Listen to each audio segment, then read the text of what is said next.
Santiago नाम का एक व्यक्ति था जो कि बकरी को चराया करता था, चरवाहा था। उसको रोजाना का यही रूटीन था कि वो अपनी बकरियों को लेता और फील्ड में जाता, उनको चराने के लिए, उनको चारा खिलाकर घर पे वापस आता। दोस्तों, सेंटियागो एक पेड़ के नीचे एक दिन विश्राम कर रहा था और विश्राम करते-करते उसको थोड़ा-सा आलस आया और उसने अपनी बकरियों को वहीं पे नज़दीक में एक चर्च था, चर्च में बकरियों को रख दिया और पेड़ के नीचे बैठकर सो गया। सोते-सोते उसको एक सपना आया कि आप इजिप्ट के पास जाओ, इजिप्ट के नीचे वहाँ पर आपको बहुत सारा खजाना मिलेगा और ये खजाना आपके जीवन को और आपकी ज़िंदगी को बदल के रख देगा। तो जैसे ही सेंटियागो जागता है तो उसको कुछ भी नज़र नहीं आता और वो सपना उसको एक बार नहीं कई बार पहले भी आ चुका है। तो उसने सोचा जब 4-5 बार ये सपना आ चुका है, तो क्यों ना इस सपने के बारे में किसी से पूछा जाए जो इस सपने के बारे में बता सकते हैं कि क्यों ये दिखता है मुझे बार-बार। ऐसे ही किसी ने उसको बताया है कि यहाँ पर कोई एक लेडीज़ है जो सपनों को दे बारे में बताती है, आप उनसे जाके मिलिए। तो सेंटियागो जाकर एक बूढ़ी अम्मा से मिला, अम्मा ने बताया कि वाक़ई में आपका सपना सही है और आप जब इजिप्ट के पास जाएँगे तो इजिप्ट के नीचे आपको खजाना मिल जाएगा। आपको वहाँ जाना चाहिए और आपको सपने का पीछा करना चाहिए। सेंटियागो को लगा कि ये सपना अगर मैं किसी और से भी शेयर करता तो वो भी यही बताता। तो ख़ैर उसने बूढ़ी अम्मा ने उसको जाते हुए बोला कि अगर आपको वो खजाना मिल जाए तो उसका 10% हिस्सा मुझे भी दे दीजिएगा। तो सेंटियागो ने उसको प्रॉमिस किया कि बिल्कुल अम्मा, अगर मुझे खजाना मिलेगा तो 10% आपको भी मिलेगा और इसी खोज में वो आगे बढ़ने लगता है। आगे बढ़ने के बाद क्या होता है कि उसका जो पैसे-वैसे होते हैं उसके वो चोरी हो जाते हैं और वो अपनी बकरियों को लेकर आगे बढ़ता है। तो उसको एक व्यक्ति मिलता है जो कि बोलता है कि मैं यहाँ का राजा हूँ। तो राजा को वो बोलता है कि मेरे को ऐसे-ऐसे सपना दिखा है, तो क्या मेरा ये सपना पूरा होगा? क्या मुझे वहाँ पे खजाना मिलेगा? तो राजा ने कहा कि आपको खजाना मिले या ना मिले, लेकिन आपको अपने सपने का पीछा ज़रूर करना चाहिए, मेहनत करनी चाहिए और संघर्ष में कभी भी रुकना नहीं चाहिए। तो मेरे हिसाब से आपको जाना चाहिए और उसके लिए आपको क्या करना चाहिए कि अपनी जो बकरियाँ हैं, इनको बेच डालिए और बकरियों को बेचने से जो पैसा मिलेगा, आप वहाँ तक जा सकते हैं उस पैसे से। उसके बाद वो पैसा लेकर और बकरी-वकरी बेचकर वो आगे चला, तो कुछ दूर जाने के बाद उसको 3-4 चोर मिलते हैं, वो चोर उसका वो सारा पैसा छीन लेते हैं और वो परेशान हो जाता है सेंटियागो और वो एक शहर में जाता है, तो वहाँ पर एक क्रिस्टल बेचने वाले के यहाँ पर वो देखता है कि उसके क्रिस्टल गंदे हैं, तो उनको साफ करके रखता है और साफ करने के बाद वो क्रिस्टल चमकते हैं, तो उसकी दुकान की सेल बढ़ने लगती है और लाला जी उसको अपने यहाँ दुकान पर रख लेते हैं और कुछ तनख्वाह उसको देने लगते हैं। सेंटियागो को भी लगा कि जब चोरी से मेरा सारा पैसा खत्म हो गया, तो शायद मुझे ये नौकरी करनी चाहिए और कुछ समय पे इकट्ठा करके पैसा फिर मैं आगे अपनी यात्रा शुरू करूँगा। तो उसने लगभग 2 साल वहाँ पे काम किया और 2 साल काम करके अपने पैसे को इकट्ठा करके और लाला जी को बाय-बाय करके वहाँ से रिज़ाइन लेके वो आगे चल दिया। वो चल दिया आगे तो उसको एक और व्यक्ति मिला जो कि एक अल्केमिस्ट की खोज कर रहा था। अल्केमिस्ट होता है जो तांबे को सोने में बदलता है। तो वो एक अंग्रेज था, वो अंग्रेज उसकी अल्केमिस्ट की खोज कर रहा था। तो उस अंग्रेज ने उससे पूछा, भाई आपने अल्केमिस्ट देखा है क्या? उसने कहा नहीं भाई साहब, मैंने नहीं देखा है। तो उन्होंने कहा कि चलो हम दोनों मिलके ही अल्केमिस्ट को ढूँढते हैं। और एक दिन अल्केमिस्ट उसको अंग्रेज को मिलता भी है, तो अंग्रेज से अल्केमिस्ट पूछता है कि आप 10 साल से मुझे ढूँढ रहे हो, तो क्या कभी आपने इन 10 सालों में तांबे से सोना बनाना खुद से आपने प्रयास किया? उसने कहा नहीं किया। उसने कहा, उसने उसको आइडिया दिया, उसको तकनीक और टेक्नोलॉजी बताई, तो उसने कहा कि आप एक बार कोशिश करिए, आप ज़रूर तांबे से सोना बना सकते हैं, आपको अल्केमिस्ट की ज़रूरत नहीं पड़ेगी। और ये कहकर दोनों सेंटियागो और अल्केमिस्ट आगे बढ़ गए। अल्केमिस्ट ने कहा कि मैं आपको इजिप्ट तक पहुँचने में आपकी मदद करूँगा, लेकिन आपको वहाँ चलना पड़ेगा। और जब वो आगे बढ़े तो एक रेगिस्तान आया, रेगिस्तान में वहाँ पर उनको एक आदिवासी लोग मिले और आदिवासी लोगों ने उनको कहा कि आपको आज हम मारेंगे। तो अल्केमिस्ट ने कहा है कि आप इनको नहीं मार सकते, ये एक बहुत बड़े जादूगर हैं और ये रेत को तूफान में बदलकर आपको भी उड़ा सकते हैं। उन्होंने कहा कि नहीं, ऐसा नहीं हो सकता। तो अल्केमिस्ट ने उसको थोड़ा-सा हिम्मत और साहस दिया एज़ ए अपलाइन। उन्होंने कहा कि आप कर सकते हो, आप कर सकते हो। तो उसने कहा कि फ़ोकस करो आप रेगिस्तान को, उसकी लैंग्वेज को समझो और उसको समझो, तो आप वाक़ई में ही मिट्टी को हवा में बना के उड़ा सकते हो। उसने 2 दिन हो गया, उसको समझ भी नहीं आया कि किस तरीके से क्या हो सकता है और इसी तरीके से उसको जब तीसरे दिन ये एहसास हुआ कि इस तरीके से सोचा जा सकता है रेगिस्तान के बारे में, तो उसने फ़ोकस और क अपने आप को कॉन्संट्रेट किया और उसने वाक़ई में वहाँ पर तूफ़ान पैदा कर दिया। वो आदिवासी लोग उससे डर गए और उन दोनों को छोड़ दिया और वो आगे बढ़ गए। जब थोड़ी दूर आगे चले तो अल्केमिस्ट ने कहा कि अब आगे का रास्ता आप ही को तय करना है, मेरी मंजिल आ चुकी है। और रास्ते में लौटते हुए उसको एक लेडीज मिलती है, उससे उसको प्यार हो जाता है। फातिमा उसका नाम होता है।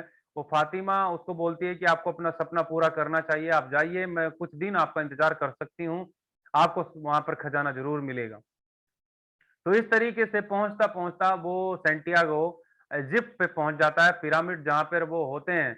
और वहां पर जाने के बाद उसको मिलते हैं 5 चोर।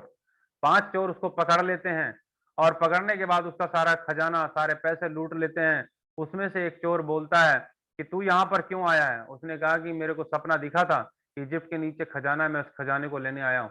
उसने कहा कि बावले, ऐसे सपने पूरे नहीं होते हैं। एक मुझे भी सपना दिखा था कि मैं स्पेन शहर में एक पेड़ के नीचे सो रहा हूँ, उसके बराबर में ही एक चर्च है, उस चर्च में मैंने अपनी बकरियों को रखा है और उस पेड़ के नीचे खजाना है।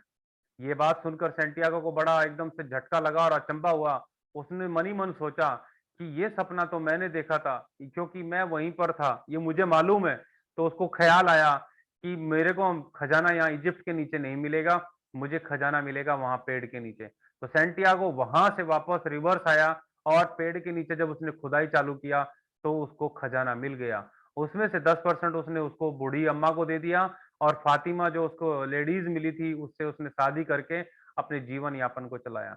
तो मोरल ऑफ द स्टोरी, इसका मैसेज ये है साथियों कि उसने सपने का पीछा किया तो इजिप्ट जाकर ही उसको अपना खजाना मिला, क्योंकि उस चोर ने जब बताया कि उस पेड़ के नीचे खजाना है तो तब उसको वो खजाने तक पहुंचा। लेकिन लाइफ में उसकी चैलेंज बहुत आए, उसकी जॉब चली गई, उसका खजाना लूट गया, लेकिन उसने हिम्मत नहीं हारी और वो हमेशा अपने सपने का पीछा करता रहा, संघर्ष चैलेंज करता रहा।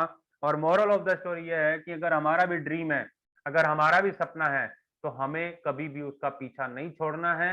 हमें लगातार लगे रहना है, कोई हाँ करे कोई ना करे, हमें चलते रहना है। 5 साल कम से कम इस प्रोजेक्ट में लगाना है। करते हुए लगा देंगे तो जिंदगी बदल जाएगी और आपकी बहुत हसीन जिंदगी आप पाएंगे, लग्जरी लाइफ आप पाएंगे, लग्जरी गाड़ी होगी, लग्जरी घर होगा, बहुत कुछ आप अच्छा अपनी जिंदगी में कर सकते हैं। आइए जानते हैं किस प्रोडक्ट के साथ काम कर कर एक अच्छा जीवन जिया जा सकता है। तो क्या कहकर बेचना है, ये आप लोगों की स्क्रीन पर शो हो रहा होगा। ये रामबाण इलाज है। और मैं एक बार थोड़ा सा ये जानकारी लेना चाहता हूँ वफा जी से। वफा जी, क्या आपको स्क्रीन दिखाई दे रहा है? मेरी आवाज क्लियर है आपको? आपको अनम्यूट किया मैंने। वफा खान।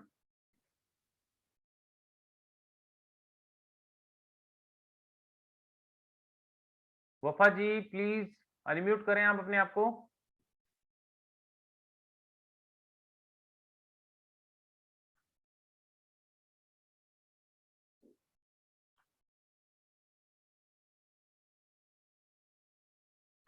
गीता जी आप अनम्यूट करें, गीता जी क्या आप सुन पा रहे हैं? हाँ जी सर, नहीं ये आ रहा सर स्क्रीन। स्क्रीन नहीं आ रहा। ये जो मैंने स्टोरी सुनाई है ये आपको क्लियर सुनाई दिया है? हाँ जी सर, आवाज क्लियर आ रही है पर ना स्क्रीन स्क्रीन नहीं दिखाई दे रही कुछ भी। ओके, एक सेकंड रुकिए, बफरिंग मैं चल रही है स्क्रीन सर। लाता हूँ। उसको लाता हूँ स्क्रीन को, अभी ओके। बताइएगा। हाँ जी, अब बताइए। हाँ जी आ गया। ओके, तो क्या कहकर क्या बेचना कहकर है? बेचना है? हाँ, एक ऐसा गजब का प्रोडक्ट है, ये रामबाण इलाज है और ये उन लोगों के लिए है जो आयुर्वेद पे विश्वास करते हैं। किस उम्र से लिया जा ठीक सर। सकता है? तो कम से कम 18 वर्ष, इससे पहले किसी को नहीं देना है। जिन लोगों को दवाइयों के दुष्प्रभाव की चिंता है उन लोगों को देना है। जिन लोगों की रोग प्रतिरोधक क्षमता कमजोर होती है, वे बहुत जल्दी बीमार होते हैं, उन लोगों को देना है। सोराइसिस में मदद करता है, जिनको इस तरीके के स्किन के ऊपर दाग आते हैं उनको देना है, रोग प्रतिरोधक क्षमता बढ़ाता है। यह पाचन, किडनी, लीवर, हृदय रोग, जोड़, हड्डियों सभी को स्वस्थ रखता है। किसे बेचना है?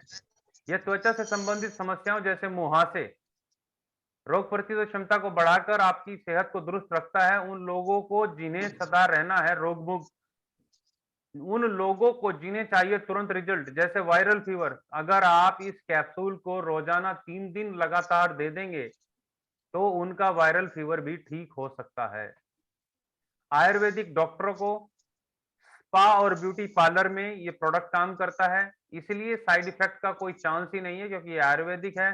5 हर्ब्स का साइंटिफिक रिसर्च फॉर्मूला इसमें है। और कैसे लेना है? न्यूट्रीचार्ज S5 को रोजाना खाना खाने के तुरंत बाद पानी के साथ लेना है। खाने और इसके अंदर गैप नहीं रखना है, खाने के तुरंत बाद लेना है। किसे बेचना है? उन लोगों को सॉरी, जिनका विश्वास आज भी पारंपरिक प्राकृतिक तत्वों में ही है। क्या करता है? ये सूजन रोधी है, इसमें एंटी डायबिटिक गुण है, ये खून को शुद्ध करता है और बहुत अच्छा और गजब का ये प्रोडक्ट है। तो हमें इस प्रोडक्ट के बारे में कुछ और जानकारी भी लेना है और ये जानकारी मैं आपके बीच में थोड़ा-सा और तरीके से शेयर करना चाहता हूँ।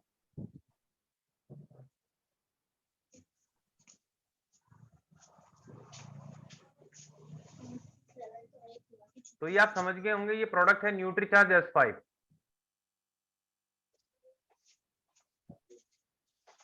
हाँ जी सर। तो न्यूट्रीचार्ज S5 एक ऐसा हर्बल प्रोडक्ट है, आयुर्वेदिक प्रोडक्ट है कि जिसका इस्तेमाल करने से हम हर एक प्रॉब्लम में ये दिया जा सकता है। अगर प्रॉब्लम है गंभीर तो दिन में 2 दिए जा सकते हैं, अदरवाइज इसका 1 कैप्सूल ही काफ़ी है। और मुझे लगता है कि आज का मार्केटिंग प्लान गीता जी ने दिखाया, जयदेव जी हमारे बीच में, वफा जी हैं, उमेश ठाकुर जी हैं, रामेश्वर सिंह जी हैं और माधव जी हैं। तो आपको आज का प्रोग्राम वाक़ई में बहुत अच्छा लगा होगा।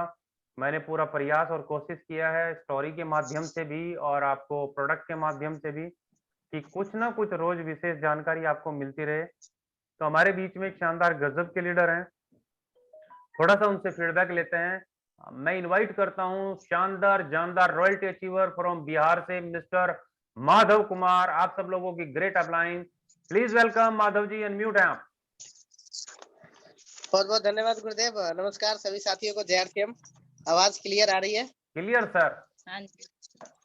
जी बहुत बहुत धन्यवाद। और आज वाकई बहुत ही बेहतरीन तरीके से गीता यादव जी ने जो मार्केटिंग प्लान दिखाया, वाकई जब कोई नए साथी जब इस तरीके के डायरेक्टली मार्केटिंग प्लान दिखाना शुरू करते हैं तो निश्चित तौर पे जब मैंने भी इस मार्केटिंग प्लान को जब पहली बार डिफाइन किया था तो उस समय ये जैसे आज तो बहुत सुविधा हो गई है, डिजिटल तरीका हो गया है और आसान हो गया मार्केटिंग प्लान।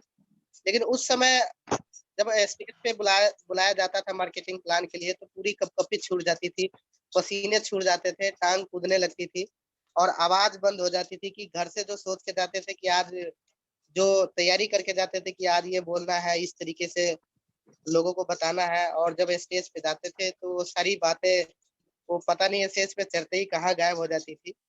तो ये सबके साथ होता है, लेकिन उसके बावजूद भी आज जिस तरीके से मैंने गीता जी को मार्केटिंग प्लान दिखाते हुए देखा, वाक़ई मतलब बहुत ही बेहतरीन तरीके से और बहुत ही अच्छा लगा। और मैं उम्मीद करता हूँ कि ये जो मार्केटिंग प्लान है, ये जो जितने भी साथी हमारे बीच में आज जुड़े हुए हैं, ये महामंत्र है। इसको आप रोज़ाना 1-2 साथी को अगर आपने दिखाना शुरू कर दिए, तो ये एक ऐसा महामंत्र है जो आपको कामयाबी के शिखर पर ले जाएगा, क्योंकि इसकी आन बान शान अगर इस बिज़नेस का है तो वो मार्केटिंग प्लान है, जो आपको इसको बिज़नेस में ग्रोथ बढ़ाएगा। और मार्केटिंग प्लान हमें जो दिखाते समय जो कई बार होता है कि रिटेलर, डिस्ट्रीब्यूटर कहीं भी हो, हम किसी भी समय जहाँ हम जब डिफाइंड करते हैं तो बाय द वे कई बार गलती हो जाती है बोलने में, तो उसको वहीं रहने दें जहाँ हमने सेट किया है, जहाँ पे हमने बोल दिया है उसको सॉरी या गलती हो गई। इस तरीके से हमें मतलब सामने वाले को भी कॉन्फिडेंस होना चाहिए। जब आप मार्केटिंग प्लान दिखाते हैं, तो पूरी कॉन्फिडेंस के साथ दिखाइए। तो कहते हैं कि कॉन्फिडेंस में बड़ी ताकत होती है। कई बार कॉन्फिडेंस काम कर जाता है। कई बार हमारे में दम नहीं होता, लेकिन कॉन्फिडेंस इतना होता है कि कॉन्फिडेंस काम कर जाता है। और कॉन्फिडेंस के बारे में एक छोटा-सा स्टोरी सुनाना चाहूँगा कि जंगल में एक कुत्ता रहता था और वो शेर से बड़ा घबराता था और उसको चिंता रहती थी कि कभी कहीं शेर हमको खा ना जाए। अचानक एक दिन फँस गया वो कि वो बहुत ही नज़दीक में था और शेर उसके जस्ट नज़दीक में आ गया। तो उसने सोचा आज तो गई काम से, तो आज क्या किया जाए। तो बड़ा परेशान था कि शेर धीरे-धीरे नज़दीक आ रहा है। बोला आज तो जान बचने वाली नहीं है। चलो कोई नहीं, एक बार कॉन्फिडेंस काम में ले लेते हैं। उसने पीछे घूम गया शेर की तरफ और एक हड्डी पड़ी हुई थी उसको उठा लिया और पूरे कॉन्फिडेंस के साथ बोलता है कि साला आज तो शेर का मांस खा के मजा आ गया। तो शेर ने सोचा यार ये तो बड़ा खतरनाक आदमी है, तो शेर का मांस खा रहा है। ये तो उल्टा पाव क्या वो किया कि शेर भाग गया। ये सारी बातें ऊपर से एक बंदर देख रहा था और बंदर ने सोचा ये तो यार शेर को बेवकूफ बना गया। ये तो मरे हुए सुगर का हड्डी था और ये तो गड़बड़ कर दिया। बंदर ने क्या किया, भागता भागता शेर के पास गया और पैर पर से आवाज लगाई कि शेर भैया आपको तो बेवकूफ बना दिया, बेइज्जती वाली बात कर दी। ये क्या हुआ? अरे वो कुत्ते ने आपको बेवकूफ बना दिया। बोला तू मेरे नजदीक में आके बात कर क्या किया? ये नजदीक में तो नहीं आऊंगा, पता चले आप मुझे खा जाओ। तो कह रहा नहीं खाऊंगा, अगर बात अच्छी रहेगी और मेरे फायदे की रहेगी तो तुमको नहीं खाएंगे। तो बंदर नजदीक में आया और बोला कि सर वो तो शुगर का हड्डी था और आपको बेवकूफ बना दिया। बोला अच्छा। शेर को सुन के बड़ा गुस्सा आया कि चलो आज तो उसका ऐसी की तैसी, आज तो उसका कहानी खत्म कर दूंगा। और शेर दोबारा चल दिया। अब देखा बंदर और शेर दोनों आ रहे हैं। अब कुत्ते को लगा यार ये तो बंदर फंसवा दिया, मेरे को मरवा दिया मेरे को। तो जैसे ही नजदीक आने वाला था शेर, वो कुत्ता क्या करता है फिर से हड्डी लेके घूम गया पीछे और जोर जोर से चिल्लाने लगा पूरे कॉन्फिडेंस के साथ कि साले बंदर को भेज रखा हूँ कि शेर को बहला फुसला के लाने के लिए, अब तक शेर को लेके नहीं आया। आज इसकी खैर नहीं, आज आता हूँ तो सबसे पहले इसी को बताता हूँ। ये बात जैसे ही शेर ने सोची तो बंदर के खींच के तमाचा मारा कि साला मरवाएगा क्या। वेरी गुड, गजब। तो कई बार शानदार सर, शानदार। कॉन्फिडेंस काम आ जाता है, जिसके भी मार्केटिंग प्लान हम शो करें तो पूरे कॉन्फिडेंस के साथ करें। तो ग्रेट, बहुत अच्छा ग्रेट। लगा और गुरुदेव ने बहुत ही शानदार जो S5 की ट्रेनिंग दी वो काफी लाजवाब है और बहुत ही बेहतरीन प्रोडक्ट है S5।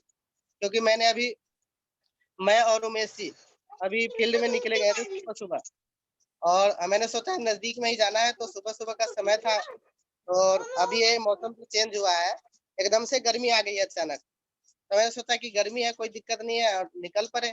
बिना हेलमेट के निकल गए, नजदीक में ही जाना था पास वाले गांव में। और हुआ ये कि वहां से हम लोगों को कहीं और निकलना पड़ गया। तो सुबह सुबह क्या हुआ कि जो बाइक पे जो हवा लगी जिसके वजह से जुकाम हो गया। अभी 2 दिन पहले काफी ज्यादा खराब था स्थिति, लेकिन S5 लगातार मैं ले रहा हूँ सुबह शाम और अभी बिल्कुल फिट हूँ। थोड़ी बहुत अभी है लेकिन S5 वाकई वाकई काम जबरदस्त काम किया है। तो ये बहुत ही बेहतरीन प्रोडक्ट है, यस, सभी यस। साथी को यूज करना चाहिए। तो बहुत बहुत बहुत इफेक्टिव है धन्यवाद सर। गुरुदेव। आज की ट्रेनिंग थैंक यू बहुत अच्छी सर। रही। बहुत अच्छा नमस्कार। स्टोरी आपने सुनाया, बहुत अच्छा आपने फीडबैक दिया, गजब, शानदार। और हम तो तहे दिल से शुक्रिया और मुबारकबाद, कांग्रेचुलेशन देते हैं गीता जी को कि उन्होंने बहुत अच्छा आज मार्केटिंग प्लान शो किया। और यही एक तरीका होता है कि जब सीनियर्स कहते हैं कि एक कदम आगे आ जाइए और हम अगर आगे आ जाते हैं तो हम आगे बढ़ जाते हैं। आज के प्रोग्राम में जयदेव जी हैं, वफा जी हैं, रामेश्वर जी हैं, माधव जी हैं और बहुत सारे साथी जुड़े हुए हैं। आज का सबका आपका बहुत-बहुत वेलकम और अभिवादन है। मैं एक बार वफा जी को भी अनम्यूट करके पूछना चाहूँगा कि जब पहली बार उन्होंने प्लान शो किया, तो उनको क्या लगता था? उनका क्या कॉन्फिडेंस था? मैडम वफा खान प्लीज़ वेलकम, शानदार लेडीज़ लीडर। जय आरसीएम सर, सभी जय श्री साथियों जी, को जय वेलकम। आरसीएम। सर ये पहली बार, सही बताऊं, फर्स्ट टाइम तो इतने मतलब मैं भी जैसा अभी गीता जी ने दिखाया वैसा तो मैं बिल्कुल भी समझ नहीं दिखा पाई थी, क्योंकि ना मुझे डर भी लगता था, एकदम हाथ पैर समझिए कांप रहे थे। जी, जी। तो काफी समझिए सर प्रैक्टिस करना पड़ा वहाँ राजकुमार सर क्या जाके पर डे समझिए रिपीट करते करके तब समझिए अब थोड़ा मतलब दिखा पाती हूँ सही से मार्केटिंग प्लान। लेकिन गीता जी ने जो आज किया वो काबिले तारीफ है सर, बहुत अच्छा इन्होंने मार्केटिंग प्लान शो कराया सर। नहीं तो ओके। मैं फर्स्ट टाइम में जी। इतना अच्छा सर नहीं कर पाई थी। जी, जी, ग्रेट, सही ग्रेट। बताऊं तो। और देखिए यस सर जी। अपलाइन का बहुत बड़ा रोल और हाथ होता है हमारी कामयाबी में। मेरी ग्रेट अपलाइन है, मैं चाहूँगा एक बार जोरदार तालियाँ होनी चाहिए राव अजीत सिंह साहब के लिए। मिस्टर राव अजीत सिंह यस एक सर ऐसी जी। अपलाइन है जो हमें कामयाब करने के लिए लगी रहती हैं। और यस सर। हमारे बीच में जैसे गीता जी और वफा जी सबकी ग्रेट अपलाइन है। राजकुमार जी हमेशा टीम के लिए और अपने लीडर्स के लिए लगे रहते हैं कि किस तरीके से टीम कामयाब हो। वफा जी बहुत अच्छे